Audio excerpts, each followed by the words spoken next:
Chapter 1. The Golden Stone at Magic Hour. It's 20 minutes until you feel it, but you don't feel it. You taste it. It's in the air, a syrupy sweetness on the open desert. The horizon rises to catch the sleepy sun at magic hour, and the clouds above blush pink and shy. Wind shuffles by, dragging tiny fingers through your hair and swaying the cacti with a silent ballet. Your skin ripples as hairs rise across your arms, thighs, the back of your neck.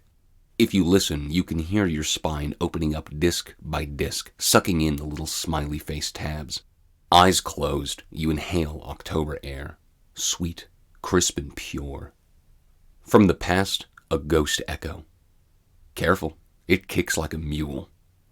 Right as rain, sure as shit, true and true. Last trip was a doozy, this one's a grand plan and then some. 2 tabs, double the dose, and you feel it quicker than before. Seated on a long dead tree, you see the sands below your feet swell into spiraling swirls of color, pulled and gently pushed by the lazy, uncaring wind. They look like little universes, freely gliding through the cosmos, away from this world and away from you, and that's fine, just shit. It happens. You're crying, leaking, but it's okay. You're prepared for this. You knew it would be tough. You just have to ride it out. It's just a trip, and you've got to let it flow. Drain it all out until there's nothing left inside but the good. Get all that bad out and keep that little nugget of gold you call yourself, no matter how small. A gelatinous strand of sadness and pain and hate and history and a little makeup melts from your eyes. It's at your feet like a dead jellyfish, wheezing, steaming, unrelenting in putrid odor. Yet something shines within. You don't want to reach in, but it asks you to with a simple, little voice that almost sounds like yours, minus the razor blades. Please? It begs. Please? You remove a buoyant, golden amber nugget. You rub it against your shirt, freeing it of the last globs of muck. It shines vivid, colorful pastels when clean and safe in the palm of your hand, not the brooding shades that die under your feet. Impossible as it sounds, it's your heart that you hold. Isn't that odd? It whispers to you. It says that no matter the gross, wrong history you carry, there is something inside worth saving. Wash away the old self, extract the core, the base, the foundation of the soul and mind, and build the new self upon it. These are the secrets your golden stone whispers at magic hour. The pile of pain and sorrow at your feet writhes, a weak attempt to hate you. You spit at it. The goose steams and hisses at your saliva, its movements slowing as it dies between your feet. A smile curls on your lips, and the little rock shines brighter. Everybody should drop acid once in a while, you think. It's an old epiphany. It comes to you while shifting the happy stone from hand to hand. Acid is good for the soul. Acid and shrooms. And to those who disagree, the evidence is right there in front of you, nestled in your palm as you play with it. This little ember in your hand is really what you are, and what you aspire to be, better than the bullshit you found it buried in. This glowing rock of you is why psychedelics should be passed freely, if not plentifully. Everyone should see the glory that can come from within, to hold their own mighty rocks, to build upon the landmarks of the new self. Pushing the stone, the golden shine sinks into your hand and each of your fingers light up like a Christmas tree. The brilliant luminescence spreads down your arm with a massaging, cooling sensation and continues through your back and chest, flooding the rest of your body and mind with heaven, joys and pleasures, the few memories that don't have teeth. You wonder how you came to let old, dark feelings, now steaming beneath your boots, eat such a large, painful hole when these tiny, effervescent memories, few as they are, could be so bright. Then you remember that normal life isn't life on acid. When you sober up, it'll be the same bullshit it always is. Drugs are a nice escape, but the problem is that you have to come down sometime. No, you think. We're on acid. We need some happy thoughts. Right. First of all, you're not coming down now. As a matter of fact, you're going up, and quick. Second, something catches your peripheral. The branches of your long-dead tree seat are moving. Each branch on the tree splits indefinitely, reducing down to the scale of atoms and quarks and Planck measurements, then beyond to sizes so unfathomably small that general relativity breaks down and E no longer equals mc squared. It is not the wind shuffling them, nor your minute movements upon the log. The movement is too organic for that. It's fluid, flexible, like octopus legs slipping over one another and through each other without touching. But that's not right. It only appears that way because of your specific, very limited dimensional perspective. From some other point of view, they simply pass by each other, not through. 2 weeks ago, dimensional theory was the farthest thing from your mind. It couldn't have meant anything because you probably couldn't have wrapped your mind around it. Harvard University never exactly broke your door down, but something did. Your dealer, Red, he gave you that acid, and you took it home. You sat inspecting an unlit cigarette with the purest of scrutiny, only one smiley face floating through your head. The cigarette was smoking, though you hadn't touched a flame to it. There was an explosion of light, and so fast it came, a lime green apparition appeared. The light of the phantasm drew long, lumpy shadows along the wall. It looked something like a caterpillar, except the stalks of fuzz upon this massive beast ended with fingers and thumbs, each hand its own unique color and hue. It was beautiful in a way you have always failed to be. Like gravity, your eyes fell onto this tube of physical light as it passed through your quarters. It moved in no way possible, through certain chunks of the air, then to others, without bridging the distance between, through the corner of your dresser and through the walls, with no regard for the impossibility of the matter. But just like the branches of the tree, it only appeared this way because of your limited perspective. For half of a second, you thought these smears of lime green in your room were individual portions, but you knew that was wrong. The segmentation of the caterpillar was also an optical illusion due to the failings of human perception. This thing, though it appeared to occupy both separate and already inhabited spaces, was one whole beast. Eyes are good for three-dimensional work. Yours, nor anyone else's, are built to see the additional dimensions, nor the beasts that live there in full scope. And that's what this phantasm was, right? A beast? A living thing? A goddamn caterpillar. It was alive. In half a blink, it had you gripped within dozens of the multicolored hands. The world dropped away below you. You were in the void between worlds. Then, on its whim, it rotated you along some dimension you haven't the ability to manipulate yourself. You felt it soaking in your information, thumbing through the moments of your life like fingers through a book, and you were helpless but to read with it. You saw the night you and Tim made your break for it, saw your once-upon-a-time coke dealer stab you in the leg with a Phillips head screwdriver, saw the moment of your birth and the moment of contact between the sperm half of you and the egg half decades ago. Then it twisted you again, hurling you the other direction and contemplating your possible future paths. You are likely to become cripplingly addicted to drugs. The chains of poverty will remain shackled to your ankle. You won't find companionship in anyone or anything, all judging from the trajectory you have traveled on. The lime green light caterpillar of rainbow hands saw every moment of your life, every broken promise, the breaking of every bone, the breadth of your broken, twitching heart. Every stone was upturned, no skeletons left hidden in your closet, and your likely future laid out before you in depressingly pristine detail. It saw what you felt. You were there again with each moment as the phantasm saw, living the scene as you were twisted through them. You were there, abbreviated as it was. The caterpillar could have set you down at any one of those points of rotation, and you'd have been stuck there. And you wish it would have. You would have been dropped back earlier in life, farther down the tree. You could have fixed the problems, changed which branches you chose, but it didn't. Or perhaps it couldn't. You have no proof that it could leave you wherever you, or it, wished. And so, fast forward, here you are, double dosing in the desert.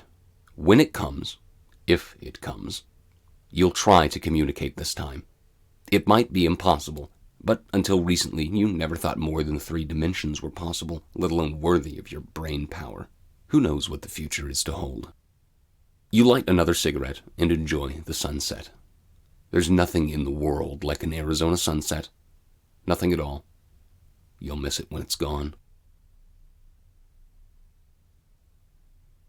It's 40 minutes and 2 cigarettes later when you think it won't show. But you don't think it. You know it. It's a swelling pressure in your head. The caterpillar you saw last trip was, in fact, a simple hallucination. It was not some supernatural, extra-dimensional creature. Your epiphanies and revelations were but mere delusions of grandeur brought on by the acid that, quote, kicks like a mule. Doubling the dose this evening makes it stronger, but the gods do not walk the lands.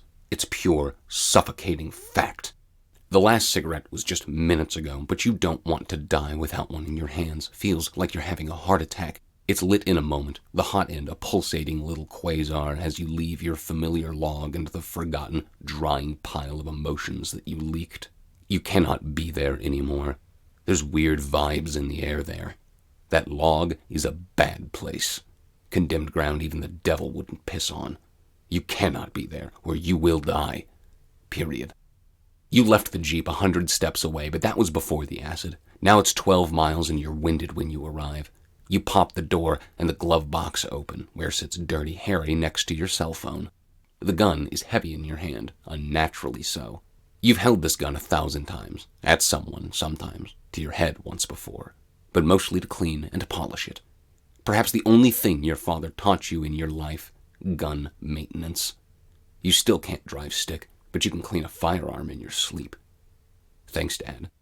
You shift a knob on Dirty Harry, exposing the cylinder, the little lead warlords inside. 6 little slugs of gunpowder and insurance. You can see your thumbprint on the back of each casing. Why did you do that? Flip it open.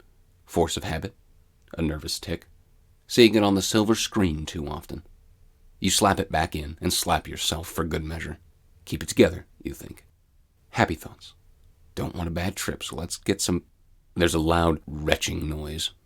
You're turned around, Dirty Harry up and cocked at the desert, the cacti, the sleepy sun. The noise comes again in reverberating waves, then again, endless. It decays and warps into an undead molestation of itself. The sickening drone penetrates every inch of flesh. It worms up your spine to the brain. There it bounces off the walls of your skull, mangling it until there's nothing but an unintelligible grind like buzzsaws and locusts. You can see those sounds now, putrid rainbow waves coming in over the mountains, but as the waves come into sight, they slow, solidify, break apart upon perfect seams. They're oblong slabs of bright marble that strobe from color to color like fucked-up flying disco bricks. They collide and chip away at one another as they fall through the air towards you, forming into lips and eyes, noses and ears cast from the molds in the banks of your mind. You know these faces well, but there are too many for you to properly place names, not that you would care to anyway. Some are screaming, some dislocate your arm, some spit in your lunch, some stab you in the leg with a screwdriver. They all have distinct features, but the teeth are genetic and sharp. The first bite catches you not by surprise, but you can't move until the pain in your left bicep makes these faces real. Dirty Harry, heavier than yesterday, is in your other hand, and a better club doesn't exist. You bring the butt of the handle to this neon-flashing disco fucker's forehead, knocking it away. Without second thought, you dispense one of Dirty Harry's warlords between its eyes. The fireworks exploding from the face are beautiful. Harry's cocked again, and just in time. You get another disco face through the jaw as he comes to rip your leg off. He turns to powder and fades in the wind while you line up your next shot. Fuck! You bend to one knee, land on the other, but a squeeze of the trigger takes care of the one who bit you. Another face flies, and you take your shot, though your aim is far from deadly. Your fourth bullet strikes the sun, and it falls quicker than ever. I'm on acid, you think. I'm just tripping. It's not real. Just some happy thoughts. Just give me some fucking happy thoughts already. Yeah, sure. Happy thoughts. You're on acid. Your trip's not going to go bad if you just have some... You scream. More teeth in your left arm. The face cracks when you bash Dirty Harry's butt through the disco fucker's eye. Happy thoughts. Happy. Come on, you bitch. Do the fucking happy thoughts. Penny? Nope. Actually, no, you did not hear that. You're thinking the happiest fucking happy thought in the world. You're joining a circus and making cotton candy. You're eating a good meal and smoking a fat joint. You're laughing with Tim because he never died. Penny! This name. Your name. A poison arrow trained on you. God damn it, girl, get the hell out here. You close your eyes and ball your fists in front of them. More teeth rip away at your flesh, your muscles, but you ignore them. This isn't happening. You're just having a bad trip. The pain's not real. You just need some happy... Penny! He roars, jiggling the locked knob of your bedroom door. You hear 2 kicks and splintering wood as the frame shatters around the latch. He's got his shotgun. God damn it, girl, you stole it again? You didn't, no. It was Dad. He drank it all himself. He was too drunk to remember. Please, please don't. You rip your hands away, and your childhood room fades before he forces you to your knees to apologize. Outside of your head, the situation isn't much better. You're in the Arizona desert, surrounded by the churning fury of unintelligible squeals and sick, distorted faces. They lunge forward and bite with serrated fangs, bleeding from their eyes, removing chunks from your arms, legs, face, neck, breasts. Somewhere, a switch flips, and the neon faces go dark and still, frozen in time. The sun disappears on the turn of a dime, not sinking away like it had been, but vanishing with a magician's skill. There's a hiss from your left. The few remaining muscles in your neck creak as you turn. The tree, though it felt miles away earlier, is within arm's reach. You left your Jeep, you see. In a frenzy, blind, you ran away, and here you are, staring down at the black pile of emotions. You're in the bad place, death's place, where your history comes to haunt. The emotions you released aren't dying in the sand like you thought they were. It was the sunlight they withered in, and now they wake under darkness. They're moving, writhing, screaming, smoking and burning, crawling towards you with tentacle arms in choppy animation.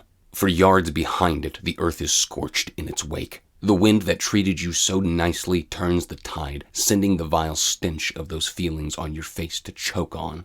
A face emerges from the moist pile, crying your name in a distorted moan. Unlike the neon faces that hovered around you moments ago, you can't fix it with your bullets when you squeeze off the final 2. You butt it with Dirty Harry, but when you try, your hand and the gun sink into your history like warm mucus.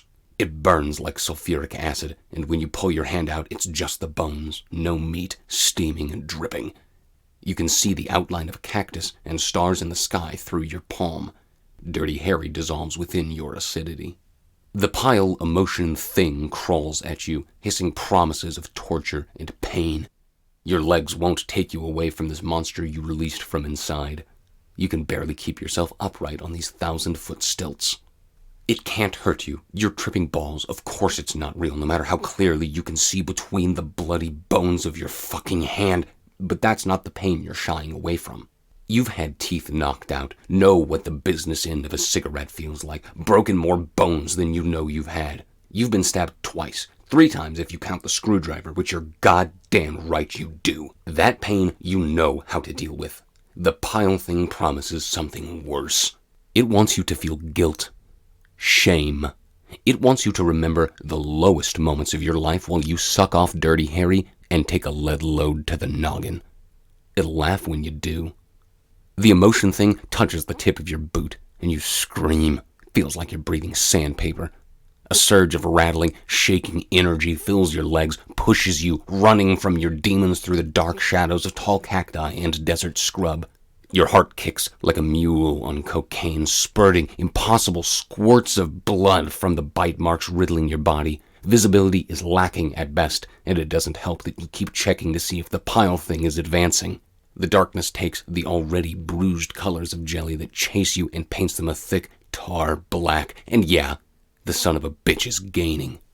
You turn your head again, just in time for some dead desert foliage to take hold of your foot. You see the rock before your head connects, sharp and almost cone-shaped, and you feel it pierce the skin just above your eyebrow before the world is swallowed by hellfire and blinding white light. Then it all goes black. Hey there, thank you for listening to the first chapter of my book, The Circus, An American Fantasy. I have this for sale online, so you can take a look down there for a good old link on over to go find a place to buy it if you don't want to wait for me to record the rest of this stuff. Otherwise, if you want to come check out the conventions that I come to, I also sell my fiction at my conventions that I go to. They're all sorts of fun. I'm going to be going to the Tucson Comic-Con here pretty soon. That's going to be, I think that's August 30th? Yes, starting August 30th down in Tucson, Arizona. I'm going to be there to sell a whole bunch of my books. I'm super excited, so thank you very much for stopping and listening to me, and I certainly hope to get to see your face at the convention. Until then, I've got some book reviews and stuff that you can go take a look at if you want. Other than that, yeah, fucking bye then.